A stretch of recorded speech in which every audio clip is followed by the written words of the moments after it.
The second time you told me your mother was just trying to help. The third time you got angry with me and told me I was the one with the problem, not your family. Son, Denise interrupted. Don't let her manipulate you. She's using tears to make you feel guilty. Stop it. Omar suddenly yelled, surprising everyone. Stop it, Mom. Denise recoiled as if she had been hit. She was clearly not used to her son talking to her like that. Did you know Sasha hasn't slept in our bed since you arrived? Omar asked his mother, his voice trembling with contained emotion. Did you know she's been sleeping on the sofa? Did you even care to ask if she was comfortable? I have back problems, Denise stammered. I need a firm mattress. I thought Sasha would understand. And why didn't you sleep in one of the guest rooms? Omar asked. Why did you have to take our bedroom? Denise had no answer for that. Because the truth was obvious. She had taken the master bedroom because she could. Because no one had stopped her. Because she wanted to establish dominance over the territory. Omar ran his hands over his face, breathing deeply. When he spoke again, his voice sounded tired, defeated. Mom, I think you should go. What? Denise looked at him as if he had just betrayed her in the worst way possible. Omar, you can't be serious. I'm your mother. I know, and I love you. But Sasha is right.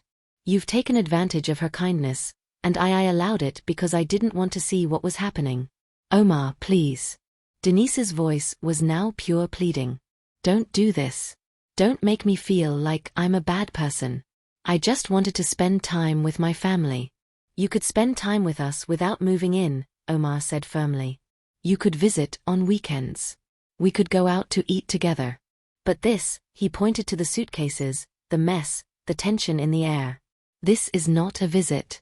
This is an invasion. The words I had said earlier were now coming out of her own son's mouth, and they hurt more coming from him. Taylor stepped forward, her face red with anger. I can't believe you're kicking us out for this woman, your own family. Omar, the people who were there when you were born, when you grew up, when you needed us. And I'm grateful for that, Omar said, looking at her. But Sasha is my wife. She's my family now, too. And you've treated her like an employee in her own house. How did you expect me to react when I finally opened my eyes? You didn't open your eyes, Morgan spat. They brainwashed you. That old lady, she pointed at me with contempt. Came here to cause problems because she can't stand her daughter having a life of her own. I took a step toward her. Watch what you say, girl. I came here because I found my daughter crying in her own kitchen, exhausted, humiliated. Treated worse than a dog.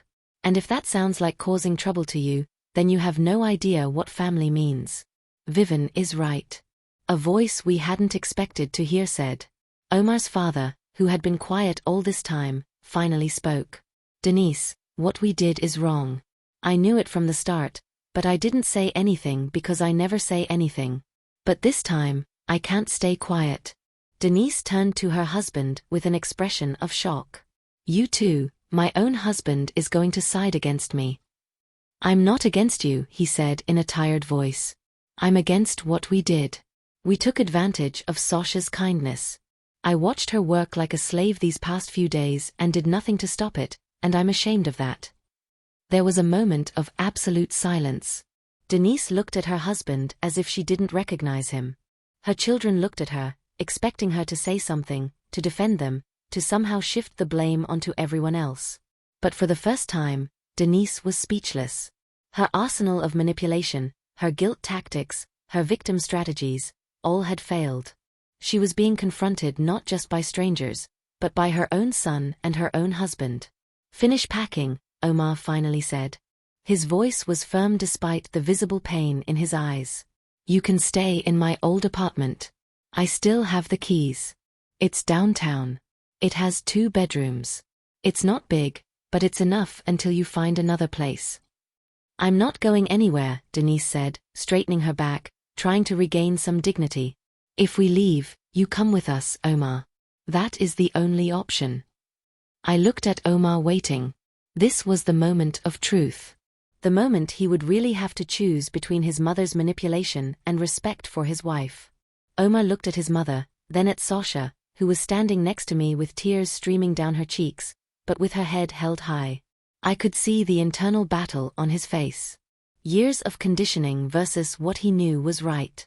"No, Mom," he finally said, "I'm staying here with my wife in her house where I should have been all this time, defending her instead of allowing her to be treated like this." Denise gasped as if she had been slapped. Her eyes filled with tears, but they weren't tears of sadness. They were tears of rage, of powerlessness, of knowing she had lost the control she'd had over her son for 45 years. "You'll regret this," she said in a trembling voice. "When she disappoints you, when this marriage fails like her first marriage, you are going to regret choosing a stranger over your own blood." "Sasha is not a stranger," Omar said with a firmness I hadn't heard from him before.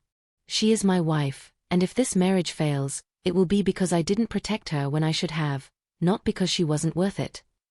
Denise looked at all of us with a mixture of pain and fury that seemed to consume her from within. For a moment, I thought she was going to continue arguing, that she would launch more accusations, more manipulations. But something in Omar's expression, in the firmness of his stance, made her realize that this battle was lost. "Fine," she finally said, her voice icy. "We're leaving, but don't expect me to ever speak to either of you again. Not to you, Omar, and certainly not to you, Sasha. You have chosen your path. Now you'll have to live with the consequences." She turned and marched toward the master bedroom to finish packing. Taylor and Morgan followed her, shooting us looks of pure hatred. Derek and his wife hurriedly gathered their children's things, muttering among themselves about ingratitude and disrespect. Omar's father stayed a moment longer.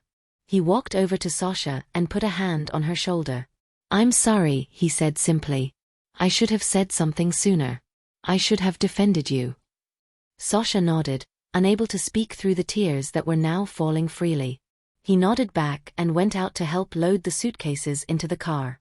Omar collapsed onto the sofa, his head in his hands. I could see him trembling, processing everything that had just happened. He had defied his mother for the first time in his life. And even though he had done the right thing, it was clearly costing him every fiber of his being. I went to Sasha and hugged her. She clung to me as if I were her lifeline, sobbing into my shoulder. They weren't tears of sadness. Not entirely. They were tears of relief, of liberation, of years of holding it in silence finally coming to an end. The next 30 minutes were organized chaos. Suitcases being dragged, boxes being loaded, children crying because they didn't want to leave. Denise moved through the house with the wounded dignity of a dethroned queen, collecting every little thing that belonged to her, as if each object were proof of the injustice she had suffered. At one point, Taylor tried to take a decorative lamp from the living room. "That lamp stays here," I said firmly. "I bought it," Taylor lied brazenly. "No, I bought it," Sasha said, raising her voice for the first time. 8 months ago at that antique shop downtown. It cost $10 and I paid cash. I can show you the receipt if you want." Taylor released the lamp in a fury and stormed out of the house without another word. Finally, after what felt like an eternity, all the suitcases were in the cars. There were 2 vehicles parked outside, Denise's sedan and Derek's truck. The children were already buckled into their seats, still crying and asking why they had to leave. Denise came out of the house for the last time, carrying her handbag. She stopped at the threshold of the door, looking at all of us with an expression that tried to be contemptuous, but couldn't completely hide the pain. "Omar," she said, her voice trembling slightly. "Last chance. Come with us. Don't let these women destroy our family." Omar, who was standing next to Sasha with his arm around her, shook his head slowly. "I've made my decision, Mom. My place is here." Denise pressed her lips into a thin line. "Then so be it. But when you realize your mistake, when you see that you chose wrong, don't come looking for me. This door closes today and it won't open again." "That is your choice," Omar said, his voice calm but firm. "I am only choosing my wife. You are the one turning that into a war." Denise didn't answer. She simply turned around and walked to her car with her back straight and her head held high. Taylor and Morgan got into the car with her. Derek, his wife, and their children got into the truck. Omar's father was the last to get in, giving us one last apologetic look before closing the car door. The engine started. The cars began to move slowly down the gravel driveway toward the gate. Sasha, Omar, and I stood on the porch, watching them drive away. No one spoke. We just listened to the crunch of the tires on the gravel, the sound of the engines, and then the silence when they finally disappeared from view. Sasha was the first to move. She turned to Omar and hugged him tightly, sobbing against his chest. He hugged her back, his own tears finally falling. "I'm sorry," Omar whispered again and again. "I am so sorry, Sasha. I should have listened to you. I should have defended you from the beginning. I'm sorry." She couldn't reply. She just cried and clung to him as if she were afraid he would leave too. I let them have their moment. I stood on the porch, looking out at the empty driveway, feeling the weight of everything that had just happened. I didn't feel victorious. I didn't feel happy. I just felt tired, relieved, and hopeful that maybe, just maybe, this would mark a new beginning for my daughter. After several minutes, I walked over to them and placed my hand on Sasha's shoulder. "Are you two okay?" I asked softly. Sasha nodded, wiping her face. "Yes, Mom. I think so." Omar looked at me with red eyes. "Vivian, I don't know what to say. You were right about everything and I was a coward." "You weren't a coward," I said honestly. "You were caught between two loyalties. That's not easy for anyone. The important thing is that you finally made the right decision." "Do you think I did the right thing?" he asked uncertainly. "She's my mother. My family." "Your family is Sasha now?" I said firmly. "And yes, you did the right thing. A mother who truly loves you would never put you in the position of having to choose between her and your happiness. She forced you to choose, not you." He nodded slowly, processing my words. "It's going to take time," he said, "to reconcile all this with what happened." "I know," I said, "and that's okay. Take all the time you need, but in the meantime, take care of your wife. She needs you now more than ever." "I will," he promised, looking at Sasha with a tenderness that gave me hope. "I promise you, Sasha, I will never let anyone treat you like that again. I will never ignore you when you tell me something is wrong." Sasha looked him in the eyes. "Really? Really?" he said, taking her face in his hands. "You are the most important thing in my life. And I should have shown you that from the beginning." They kissed, a kiss full of apologies and promises. And I, feeling that my work here was done, began to walk toward my car. "You're leaving already, Mom?" Sasha asked, separating from Omar. "You two need time alone," I said. "To talk, to heal, to start over." "But will you come tomorrow?" she asked in a small voice, still needing my presence, my support. "I'll come when you need me," I said, smiling. "But for now, this is your house, your space, your life, and you need to live it without your mom watching every step." She nodded, understanding, but I saw the shine of tears in her eyes. "Thank you, Mom, for everything, for defending me. For not letting me get lost." "I'm never going to let you get lost," I said, hugging her one last time. "That's what mothers do. We're there in the darkest moments, reminding our daughters who they truly are." I got into my car and started the engine. Before driving off, I rolled down the window and looked at them one last time. "Omar," I said, catching his attention. "Take good care of her, because if I ever find her crying in that kitchen again, next time I won't just kick out your family. I'll kick you out too." I wasn't joking, and he knew it. He nodded solemnly. "It won't happen again. You have my word." "Good." I started the car and began driving down the gravel path. In the rear-view mirror, I could see them standing together on the porch, embracing, watching me drive away. They looked small in the distance, fragile, but also united in a way they hadn't been before. I drove back to the city with my mind full of everything that had happened. My hands trembled slightly on the steering wheel, not from fear, but from the adrenaline that was still rushing through my veins. I had faced Denise and her entire family. I had defended my daughter in a way I never thought I would have to do again. And though I felt exhausted, I also felt alive in a way I hadn't experienced in years. When I arrived at my apartment downtown, it was almost evening. The street lights were beginning to turn on and I could hear the familiar sound of traffic. The voices of neighbors, the urban life that had been my home for so long.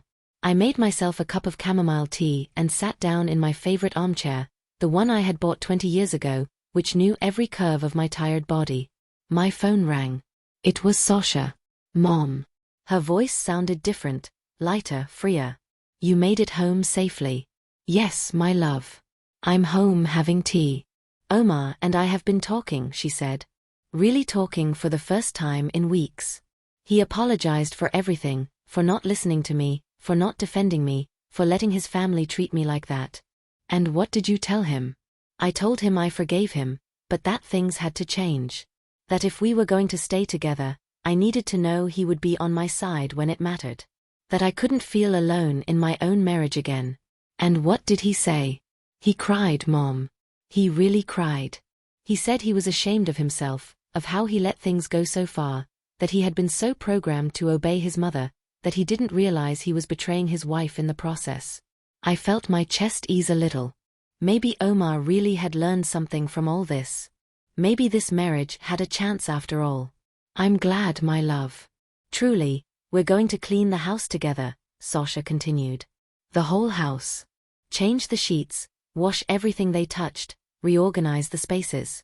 Omar says he wants the house to feel like ours again, not a reminder of what happened. That's a good idea, I said. Sometimes we need to physically clean a space to be able to heal emotionally. Mom. Her voice became softer, more vulnerable. Do you think I'm a bad person for kicking out Omar's family? No, I replied without hesitation. You are a woman who finally defended her right to live with dignity in her own house. That doesn't make you a bad person. It makes you strong. His mom said horrible things before she left.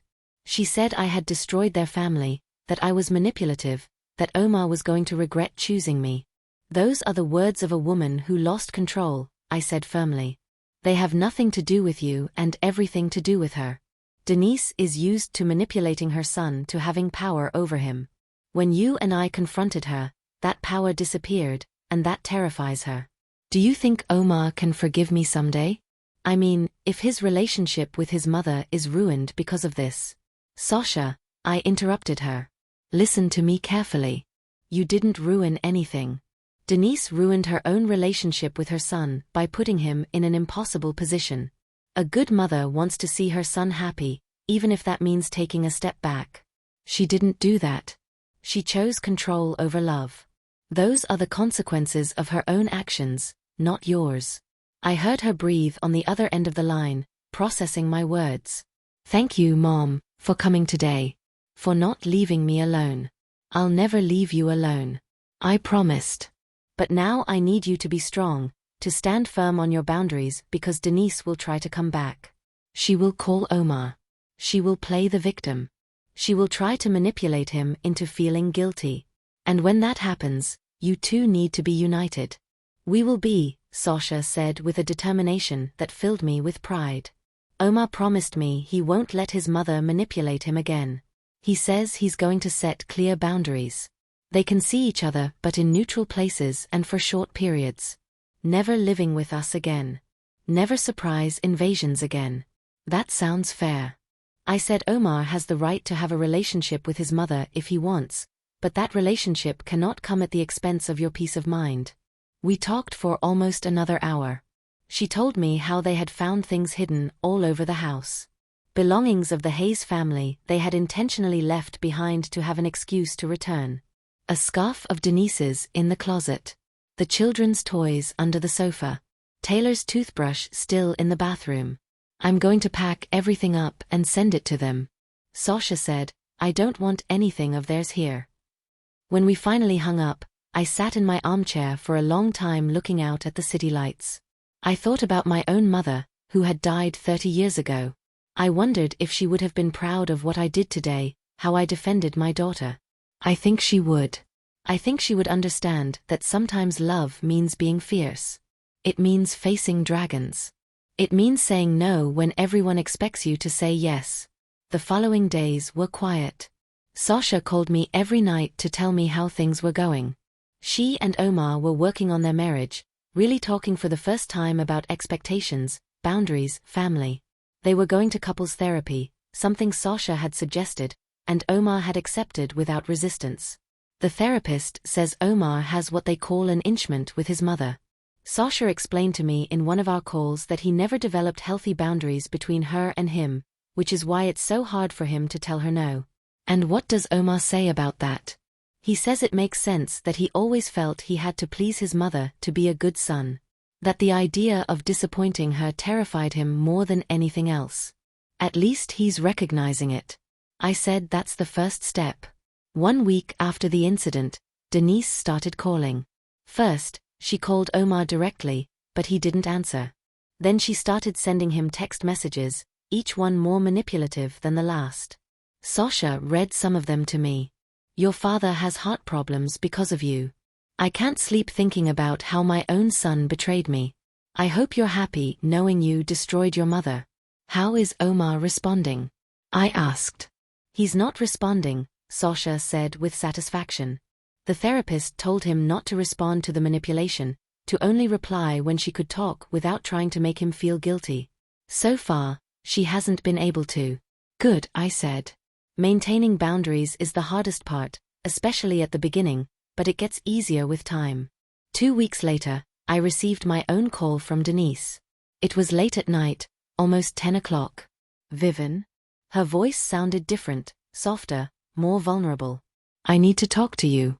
About what? I asked cautiously. About what happened. About my son, about everything. There was something in her tone that made me hesitate. She didn't sound like the furious, manipulative woman who had stormed out of that house 2 weeks ago. She sounded tired, maybe even repentant. Fine, I finally said. Speak. I didn't realize, she began, her voice trembling slightly. I didn't realize what I was doing, how I was treating Sasha. In my mind, I was just being part of the family, helping, being present. But my husband made me see that it wasn't like that I was being abusive. I completed when she couldn't say the word. Silence. Then a sound that sounded like a choked sob. Yes, she finally admitted. Abusive. That word has been haunting me. I never thought I would be the kind of person who would make someone feel that way. But you did, I said, not softening my words. You turned Sasha's home into her prison. You treated her like a servant. And when she tried to defend herself, you made her feel like she was the one who was wrong. I know, Denise said, her voice broken. I know now, and I don't know how to fix it. Omar won't answer my calls. Sasha probably hates me, and I just want my son back. Then start by respecting his boundaries, I said firmly. Stop calling him 20 times a day. Stop sending him messages trying to make him feel guilty. Stop making this about you and your pain and start acknowledging the pain you caused. But I'm hurting, Denise said with a broken voice. It hurts not to be able to talk to my son. It hurts to know I lost him. You haven't lost him, I replied. But you will lose him if you keep doing the same thing. Omar needs space. He needs time to heal and strengthen his marriage. And if you truly love him, you will give him that time without conditions. And if he never forgives me, then you will have to live with the consequences of your actions, I said without mercy. Just as Sasha had to live with the consequences of your abuse for 2 weeks, just as Omar now has to live with the guilt of not defending her sooner. There was a long silence. I could hear her ragged breathing, her contained sobs. What should I do? She finally asked. How do I fix it? Start by writing him a letter, I suggested. Not a text message, not a call. A real letter where you take responsibility for your actions without excuses, without justifications, where you specifically acknowledge what you did wrong and how it affected Sasha. And then you give him space to decide whether he wants to respond or not. And if he doesn't respond, then you respect his silence and keep working on yourself on understanding why you did what you did so you never do the same thing again. Okay, Denise said in a small voice, I'll do it. I'll write the letter. Denise, I said before hanging up. One more thing. If this is another manipulation, if you're trying to find a way to regain control over Omar, I'm warning you now. It won't work. Sasha and I are watching and we won't let you hurt him again. It's not manipulation, she said quickly.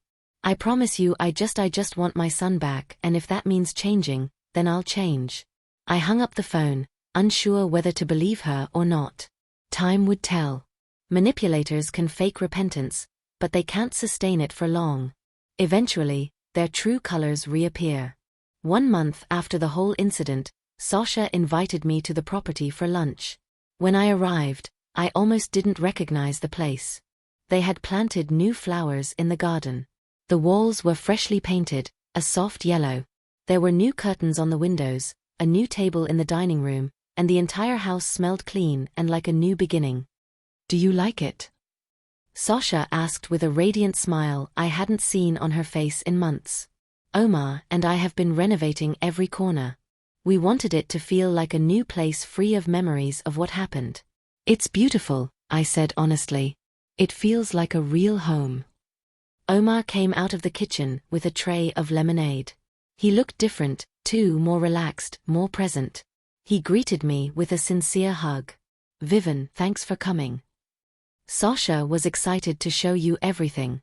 We sat in the backyard under the shade of the guava tree. Sasha told me about her plans to start her home-based baking business, something she had always dreamed of but never had the courage to try. Omar had built a small additional oven in the kitchen specifically for her. "And your mother?" I asked, eventually, the question that had been floating in the air. Omar sighed. "She sent the letter you suggested. It was hard to read. She acknowledged everything without excuses. She specifically apologized to Sasha for every single thing she did and said she understood if we didn't want to have contact with her." "And what did you decide?" "We replied," Sasha said. "We told her we appreciated the apology, but that we needed time. That when we were ready, we could meet in a neutral place for short periods, but that she would never be welcome in our house again unless she showed with actions, not just words, that she had changed." "And she accepted?" "Yes," Omar said. "She said she would wait as long as necessary, that she would do whatever it took to rebuild trust." "We'll see," I said with skepticism. "Time will tell if she's sincere." "I know," Omar nodded.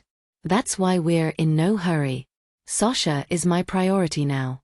And if my mother can't respect that, then she'll have to live with the consequences." We spent the afternoon eating, laughing, sharing stories. It was the first time in a long time that I had seen Sasha truly happy, truly at peace. And seeing Omar look at her with that protective love, with that genuine attention, gave me hope that maybe this marriage could survive after all. When I was about to leave, Sasha stopped me on the porch. "Mom," she said, taking my hands in hers, "I've never properly thanked you for what you did, for coming that day, for defending me when I couldn't defend myself." "You don't have to thank me," I said. "That's what mothers do, right?" She insisted. "Not all mothers do that. Many women your age would stay quiet. They would say it's not their problem, that married daughters must solve their own conflicts. But you came. You faced an entire family for me. You risked Omar leaving me. You risked making things worse. But you did it anyway because you knew it was the right thing." I felt tears stinging my eyes. "You are my daughter," I said simply.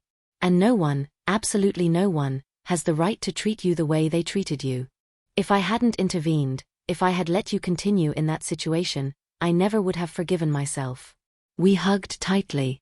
Mother and daughter, survivors of different storms, but united by an unbreakable love. "I love you, Mom," Sasha whispered. "I love you too, my love. Always." I drove back to the city as the sun began to set, painting the sky in oranges and pinks. I thought about everything that had happened in the last month. How a situation that seemed hopeless had found its resolution. How my daughter had recovered her voice, her strength, her home. I didn't know what would happen with Denise, if she would truly change, or if she would eventually revert to her true nature. But that didn't matter so much anymore, because now Sasha knew how to defend herself. Omar knew how to protect her. And I knew I had done the right thing. There are moments in life when love means being kind and patient. And there are moments when love means being fierce and unbreakable. That day at the property, I had been both. I had been the mother my daughter needed in her darkest moment. And as I drove through the illuminated streets of the city, with the soft sound of the radio filling the silence, I allowed myself to feel something I hadn't felt in a long time. Pride. Pride in myself, in my daughter, in the strong woman I had raised. Because at the end of the day, that's what mothers do. We teach our daughters to be strong. We show them that they have worth, that they deserve respect, that no relationship is worth having if it comes at the expense of their dignity. And when they forget those lessons, when life hits them so hard that they lose sight of who they are, we are there to remind them. We are there to tell them, get up. You are stronger than you think, and I will be by your side while you fight. Because that is what it means to be a mother. It's not just giving life. It's teaching how to live with dignity. It's showing by example that there are battles worth fighting. It's being the shield when they don't have the strength to defend themselves, and being the mirror that reminds them who they truly are when the world tries to make them forget. I arrived at my apartment that night, feeling the weight of my 70 years, but also feeling something younger, more vital. I had spent almost all my savings on that property. I had risked my relationship with my daughter's husband. I had faced an entire family without fear, and I would do it all again without a second thought.